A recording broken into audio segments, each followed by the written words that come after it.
Hello everyone, I'm very glad that you're joining this story. Subscribe, like and comment. Enjoy the story, smile more often. The night before my surgery, I couldn't sleep, no matter how many of those little white pills the nurse offered or how many times I told myself that everything was going to be fine. I laid there in that goddamn stiff hospital bed, feeling more like a number than a man. My name, Thomas Whitaker, 59, father of one, husband of 27 years, meant jack shit once they handed me that plastic bracelet and tucked me in with a thin blanket that felt like it had been washed too many times in too much bleach. I wasn't scared of dying, not really. I'd already made peace with that after the second heart attack. What scared me, what really curled its fingers around my spine, was the idea of not being missed. Lori didn't kiss me goodnight when she left that evening. She said she was tired, said she'd come back in the morning before the surgery, but there was something in her voice sharp, detached. I told myself she was just stressed. Who wouldn't be? Open heart surgery isn't exactly a Tuesday brunch. But deep down, I already knew something was off. Not just that night, hell, for months.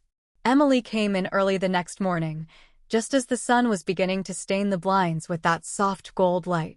16 years old, messy ponytail, hoodie with the sleeves pulled over her hands. She looked like she hadn't slept either. She didn't say much at first, just sat by the bed and played with the 4-cord, careful not to look at me for too long. Then the nurse came in, all chipper and clinical, and started prepping me, double-checking meds, running through the risks like I hadn't already signed my life away the day before. And that's when it happened. Right as they were about to roll me out, Emily leaned in. I figured she'd whisper something sweet. A good luck, Dad, or maybe an I love you. But no.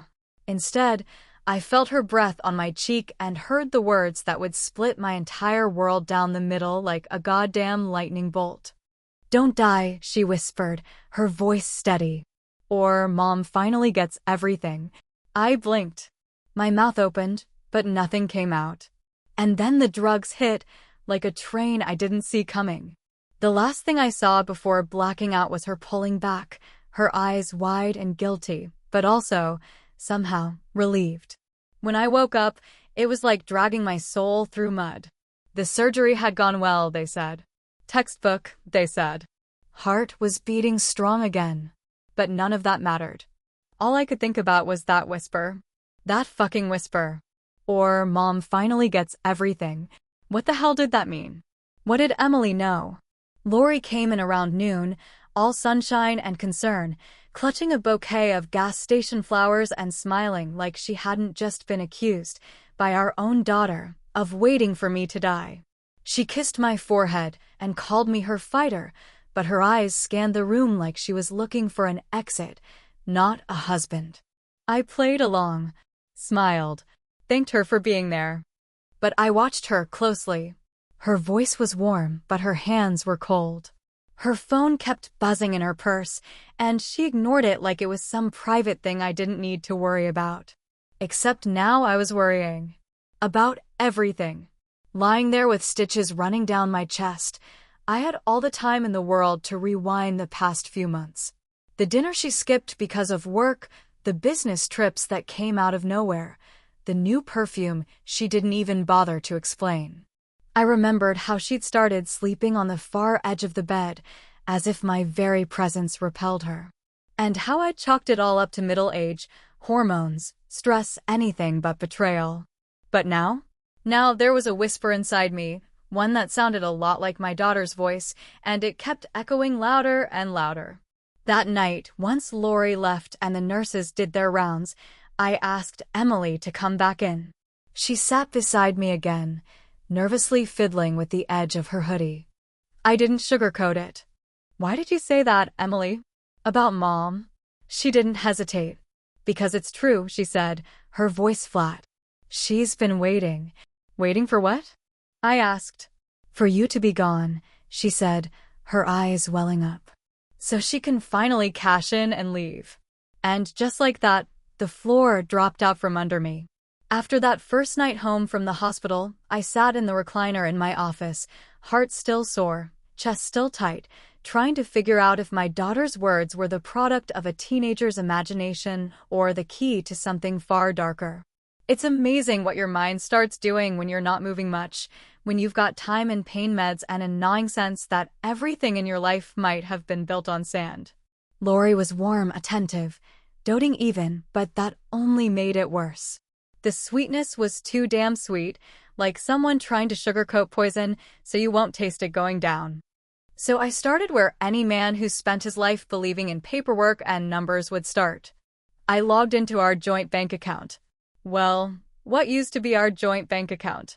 It took me 3 tries to remember the password, and when I finally got in, my stomach dropped so fast I thought maybe the surgeon had missed something. Half the money was gone. Not spent on anything visible either, no furniture, no big purchases, no car. Just gone. Withdrawn over time in quiet chunks. Thousands here, thousands there. Nothing big enough to set off alarms, but together it added up to a goddamn crater. I checked the savings next, what was left of our retirement fund. We were supposed to be sitting on a comfortable cushion, something that would let us travel a little, maybe get a camper like we always talked about, head out west and see the Rockies. There was barely enough left to cover a used Honda and a few months of gas. And the worst part? My name wasn't even on the accounts anymore. The house, too, just for the hell of it, I pulled up the property info. Deed had been quietly amended 3 years ago. Lori listed as sole owner. No joint ownership. No Tom Whitaker to be found. Just like that, the life I'd spent 3 decades building had been rekeyed behind my back. I called Rick, the only lawyer I trusted, an old friend from college who owed me more than a few favors and still picked up the phone when I called. After I explained what I found, there was silence on the other end. Then he asked me one question. Did you ever give her power of attorney? I froze. The room felt suddenly too warm, and my chest was throbbing not from the stitches, but from the stupid realization that maybe I had. Years ago. We were doing estate planning, and she was always the one who understood all the details. I just wanted it done. I remembered signing something. I remembered her saying it would be easier if she could sign for both of us just in case anything ever happened. Rick sighed.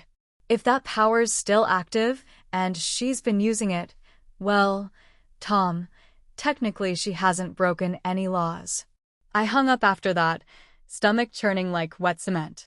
That night, I poured myself a glass of something I probably shouldn't have touched on blood thinners and sat down at the kitchen table, the same damn table where Lori and I had shared 27 years of late-night talks, birthday dinners, and arguments about curfews.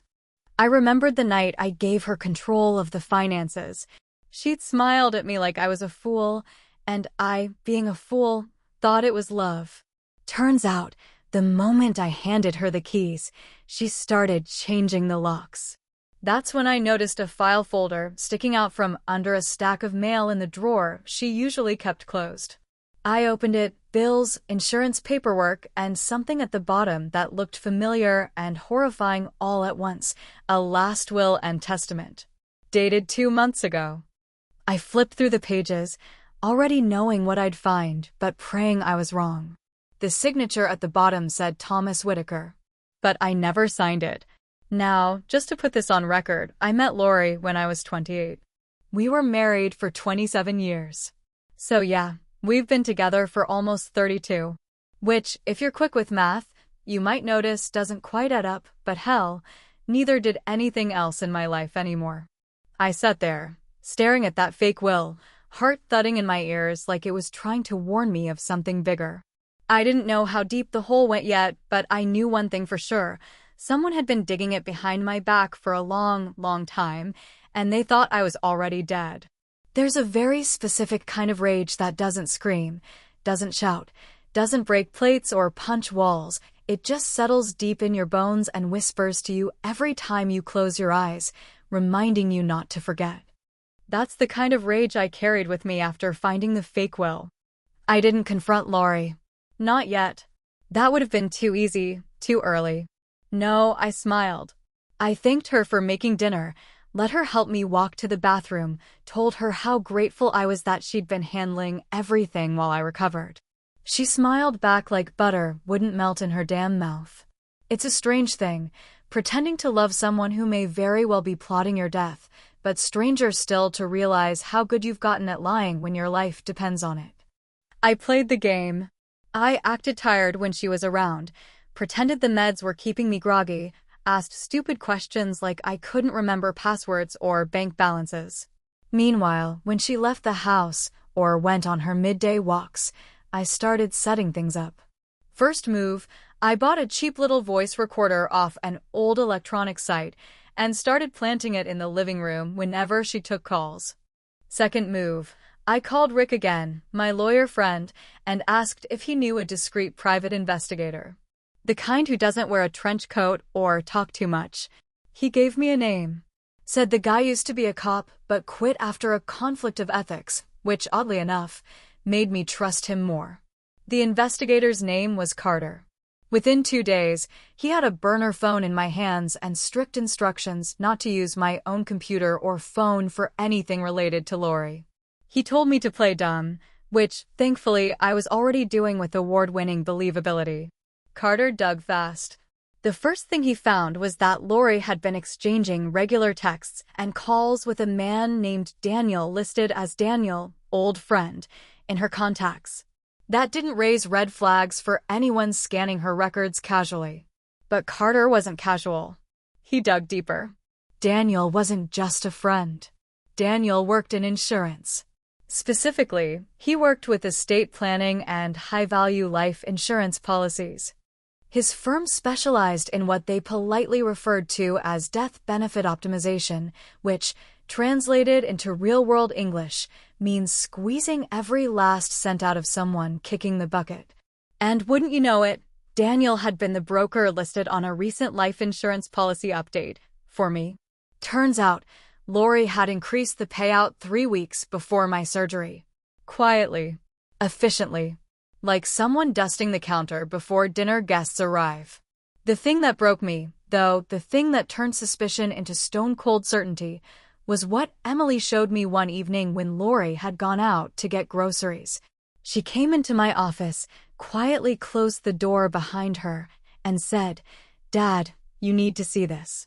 Then she held out her phone. It was a screenshot of a message from Lori to Daniel. "After the surgery, it's a clean start." Finally, those words. A clean start. They echoed in my head for hours, over and over, like a twisted mantra. What kind of mother sends something like that while her husband's chest is literally being cracked open?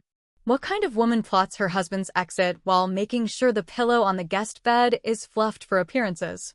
I didn't know whether to cry or laugh. So I did neither. I sat back in my chair and started making a list. Not a list of revenge, no, not yet. A list of questions I needed answers to. How long had it been going on? Did Daniel know everything? Was Emily in danger? Was I? Carter kept sending updates. Small things at first. Then, on a Friday afternoon, while Lori was out with friends, he texted me, "You'll want to see these." And attached were 4 photos, clear as day. Lori and Daniel, in my car. She was in the passenger seat, leaning over the console. He had one hand on her thigh. And then the next photo, her lips on his. My wife. In the car I bought. Wearing the coat I gave her last Christmas. With the man who stood to profit if I didn't make it out of surgery. That night, I sat across from her at dinner, smiled through every fake word she said, watched her chew steak with the same mouth that kissed him, and told her she looked beautiful. Because the knife's already in. But me?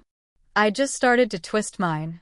There's a moment in every long game where the silence starts to shift, where the pieces are no longer being placed quietly, but start sliding across the board with intent, loud enough that you know something's about to snap.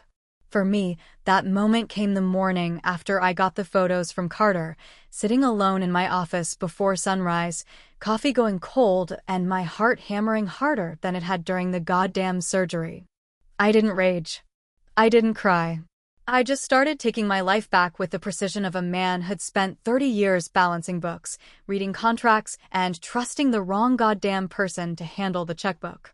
I called Rick, told him it was time. We moved the remaining funds, what was left of our savings, the pensions, the securities I'd had squirreled away that Lori didn't know about, into a trust. Not under my name. Not for me. Under Emily's. Full control, airtight legal protection, clauses written in the kind of language that makes judges squint and accountants sweat. Rick said, "You sure you want to go nuclear?" And I said, "The missile's already halfway to the target." Next move was freezing the joint accounts. Every single one. The checking account, the backup credit line, even the travel card we hadn't used since our trip to Santa Fe 5 years ago.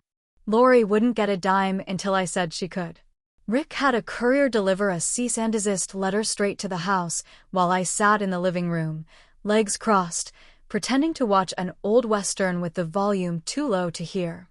I watched her take the envelope from the man, watched the smile die on her lips when she saw the return address. She didn't open it right away. She stood there holding it like it had teeth. When she finally did open it, she went silent for about 30 seconds, and then the shrieking started. Emily was upstairs, and I could hear her door creak open, her steps slow on the landing. Lori stormed into the room, waving the letter like it was a damn eviction notice from God himself, calling me paranoid, cruel, ungrateful. She screamed about how she'd taken care of me, how I was hallucinating conspiracies because of the painkillers, how I needed help. I stayed seated, didn't flinch. Just looked her in the eye and asked her the only question that had been sitting on my chest heavier than the stitches. If I had died, Lori, I said, would you have buried me in the backyard, or just kept cashing the checks until the bank asked questions? She froze. Just for a second, but it was there. That moment where the mask slipped, where her jaw twitched and her mouth opened and closed without a sound. Then she caught herself, turned her fury on Emily, said, "Are you happy now? Look what you've done to your father. He's turning this family into a war zone." But Emily wasn't having it. She looked at her mother with something that wasn't confusion anymore. It was disappointment. Deep, cutting, full of betrayal. She didn't say anything. She just walked out of the room, quietly, like she didn't recognize either of us. That night, Lori locked herself in the guest room and didn't speak to me. Fine by me.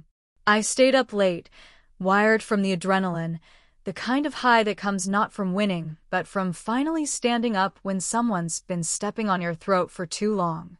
Around midnight, I noticed she'd left her laptop on the kitchen counter, probably too rattled to remember to take it with her. I sat down, opened it, fully expecting to need a password. But it opened right up. Rookie mistake. And there it was. A folder on the desktop labeled Freedom Plan. All caps. Dated 1 day before my surgery. I opened it, breath caught somewhere between my ribs and throat. Inside were PDFs, spreadsheets, a checklist titled Post Tom, and a drafted email to Daniel with the subject line, "Green light." The contents were even worse, timelines for financial movements, sell-off plans for our house, even a note to notify Emily after things settle. Like I was a bag of trash to be taken out, not a man who'd built her a life from scratch. I closed the laptop slowly, gently, like setting down a loaded gun. And then I leaned back in the chair and whispered out loud to the empty room. She wasn't just planning on starting over. She was counting the days. Tomorrow, Lori was going to wake up to a life that no longer belonged to her. And for the first time in months, I was finally going to enjoy my breakfast. The sun came up late that morning, as if even the sky wasn't sure whether it wanted to face what I was about to do, casting this sickly orange light across the lawn like it had just dragged itself out of bed after a bad night of drinking. I hadn't slept. Not really. I'd spent most of the night going through that Freedom Plan folder again, every line more venomous than the last, each file stitched together with the cold logic of someone who had never actually loved me, or, maybe worse, someone who had but decided I was no longer profitable. Lori hadn't just planned for my death. She had pre-written the next chapter of her life, dated and itemized and devoid of emotion, as though I were just another mortgage payment to cancel out. There was a spreadsheet labeled Timeline Post-Event, which broke down the first 90 days after my expected passing. She'd scheduled the transfer of funds, the property listings, the closure of accounts. Everything was clean, sterile, and heartless. And buried halfway down the list was one line that made my blood go colder than any scalpel ever could. Trip to California with Daniel, week 6. I clicked on a second document titled Divorce, Backup Strategy. It included a script. A literal script. Something she had planned to read in court if I didn't die, claiming I had become unstable, paranoid, abusive. The note above it read, in case surgery doesn't go as hoped. Tom won't survive. He never does anything right. That sentence broke something inside me I didn't even know was still intact. And once it broke, there was only one thing left to do. By 10 that morning, Rick had everything ready. We filed for legal separation, submitted evidence of the forged will, moved to secure the trust in Emily's name permanently, and issued an official injunction preventing Lori from accessing or selling any shared assets. Then we had her served right there in the kitchen, over breakfast, with Emily sitting beside her. It was brutal. But it was also necessary. The process server was direct and professional, placing the documents on the table in front of her like they were napkins. Lori didn't understand at first. She laughed. A tight, shocked laugh like she couldn't believe I had actually done something without asking her permission first. Then her face dropped. She read the header, saw the legal seal, and the panic flooded in like water over a sinking boat. Her hands trembled as she flipped through the pages. She looked up at me, eyes wide and wild, and for the first time in years, I saw her without the mask.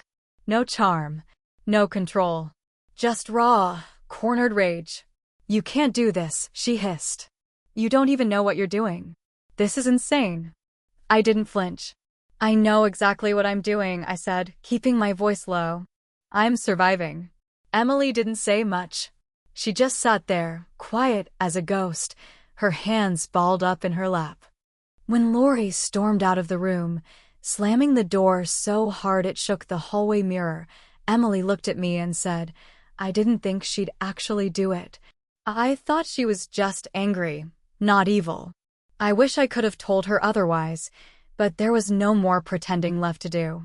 2 days later, I signed over the house, not to Lori, not to the bank, not even to Emily. I donated it to a local veterans group in my father's name. My dad served in Korea. Taught me everything about what it meant to show up, to take hits and still stand tall. He would have hated everything Lori stood for, and I figured he deserved better than a memory tied to her name. Lori got nothing. Not a brick. Not a blade of grass. Not a single goddamn light bulb. Emily and I packed our things that same week and left town, just the two of us, no tearful goodbyes, no long explanations. We drove upstate to a cabin I'd bought years ago, back when life still felt like it had surprises that weren't waiting to gut you. The place was quiet. Wood stove, creaky floors, pine trees whispering at the windows. It felt like the first real breath I'd taken in months. The first night there, Emily made us grilled cheese on an old iron skillet, and we ate it sitting on the porch wrapped in blankets. She smiled for the first time since everything fell apart, and I could almost believe we'd turned a corner, that the storm had finally passed. But storms don't just vanish. The next morning, I checked my voicemail, expecting maybe a call from Rick or a billing reminder from the hospital. Instead, there was only one message, timestamped at 2:22 a.m., from an unfamiliar number. I played it on speaker, still half asleep, but the voice that came through snapped me awake. It was Daniel. "I know about the offshore account," he said, his voice calm, almost smug. "I want in, or I tell her everything." I stared at the phone, heart suddenly pounding again, but this time not from fear, no, something colder. Sharper. That account had been set up long before any of this mess. back when I still had dreams of retiring quietly. Lori never knew about it. No one did. At least, no one was supposed to. And just like that, I realized. Lori may not have been the only one with a plan. There's a silence that comes after revenge, one that doesn't bring peace. Not really. Just a kind of pause between what you thought would be the end and whatever's now rising out of the ashes. I sat on the cabin's back porch that morning with a mug of coffee gone cold and Daniel's voice still ringing in my ears like a threat I wasn't done listening to. I'd been ready for Lori's betrayal, even expected it after everything I'd uncovered. But Daniel? That smug bastard had been a footnote to me, an accessory in my wife's treason, a side piece with a fancy suit and a salesman's smile. But now I understood, he hadn't just been following her lead. He'd been playing his own game the whole time. I didn't call him back. Not right away. I just sat there, watching Emily throw bread to the ducks in the pond at the edge of the property, wondering how many more knives I'd find in my back before this thing finally bled out. The offshore account he mentioned was real, yes, but it wasn't something I'd touched in years. Just a few $100,000 tucked away back when business was good and trust wasn't something I handed out like Halloween candy. It had no ties to Lori.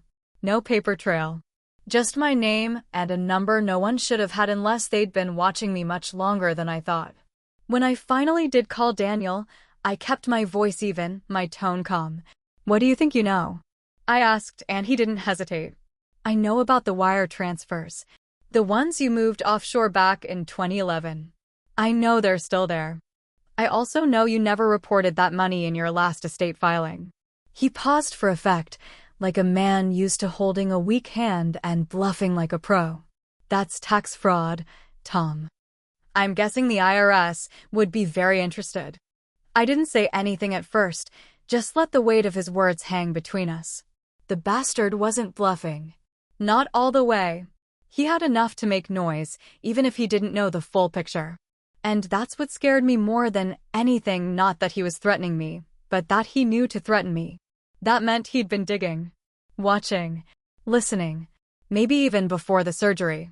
Which meant Lori wasn't the only one planning for my death, she just happened to be the louder one. "What do you want?"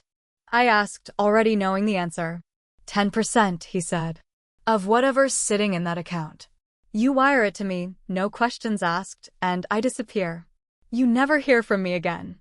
Or I send a little folder to your lawyer, your bank, and maybe even your daughter." He said daughter like it was a blade, meant to twist. That's when I realized he didn't just want money. He wanted power. He wanted to make me squirm. Maybe he wanted to punish me for taking Lori back, for outplaying her, for beating them both at the same rigged game they tried to run on me. I told him I'd think about it. Then I hung up and called Carter. He picked up on the second ring and didn't even wait for me to speak. "I figured you'd be calling," he said. "I've been watching Daniel for the last 3 days. You want to know the fun part? He's not just some crooked insurance guy. He's been running schemes like this for years. Always through women. Always married ones. Lori's just the latest." That's when the shape of it all started to come together like a puzzle I'd been solving in the dark. Lori thought she was playing me, but Daniel had been playing her, too. And maybe, just maybe, he was planning on screwing her over the minute my heart stopped beating. It was possible that no one in that little love triangle trusted anyone else, not really. And now Daniel had come to me, thinking he could blackmail me like I was just another week-old man fumbling for a pen. So I made a decision. I had Carter dig deeper. Track Daniel's finances, his phone records, his connections. And I made a second call to Rick explaining everything. We began building a file. Not just for self-defense, but for offense. Something I could drop on Daniel's head the minute he made another move. I had no intention of paying that son of a bitch a single dime. But I also knew better than to leave him alive in the dark, clawing around for leverage. Emily noticed something was wrong later that night. She asked if I was okay, and I lied like every parent eventually does when the world is on fire behind their eyes. I told her things were settling down, that the worst was behind us. But deep down, I knew that wasn't true. The worst is never behind you. It's just waiting with a new face. The last night in the cabin, I wrote a letter, sealed it in an envelope, and hid it in the floorboard beneath my bed in case anything ever happened to me. It detailed everything: Daniel, Lori, the offshore account, the real reason we'd left, and how I planned to end this game once and for all. I figured if I didn't make it through whatever came next, Emily deserved the truth. And here's the truth I finally understood. Everyone has a plan. But the ones who survive? They're the ones who know when to smile for the knife and when to twist it first.